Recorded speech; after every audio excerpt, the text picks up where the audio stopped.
যারা সদা সর্বদা সকল অবস্থায় আলহামদুলিল্লাহ বলে, এদের জন্য একটা প্রাইজ হলো, এদের জন্য একটা সুবিধা হলো, কিয়ামতের ময়দানে আল্লাহ তাআলা তাদের প্রতি কোনো অভিযোগ রাখবেন না। জোরে বলুন সুবহানাল্লাহ। কেননা আল্লাহ তাআলা তখন বলবেন, বান্দা, ও বান্দারে, দুনিয়ার বুকে তোকে কত কষ্টে রেখেছি, তোকে ঠিকঠাক ভাবে আমি চলতে দেইনি, সকলের স্বাধীনতা বজায় রেখি 10 তলা বিল্ডিং এ ঘুমিয়েছি, লক্ষ টাকার পাহাড় গড়েছে, সুন্দর নারী নিয়ে ঘুরেছে, কিন্তু বান্দা তোকে আমি এমন কোনো কিছুই দেইনি।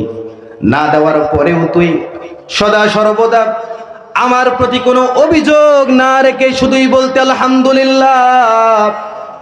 এই জন্য আমি আল্লাহ তাআলা আজকে কিয়ামতের ময়দানে ঘোষণা দিয়ে দিলাম, যেই বান্দারা আমার প্রতি সন্তুষ্ট হয়ে সকল অবস্থায় যারা আলহামদুলিল্লাহ বলেছিল, আমি আল্লাহ তাআলা তাদের প্রতি আজকে কোনো অভিযোগ রাখবো না, যেহেতু তারা দুনিয়ায় আমার প্রতি অভিযোগ রাখে নাই। জোর বলুন সুবহানাল্লাহ। তাদের জন্য জান্নাতে যাওয়াটা সহজ হয়ে যাবে। এই জন্য শুকরিয়া আদায় করবো কার বলেন? কেন শুকরিয়া আদায় করবেন না? আমি আপনি চলছি ফিরছি, জবান দিয়ে কথা বলছি, এই সকল বিষয় চলে কার অর্ডারে?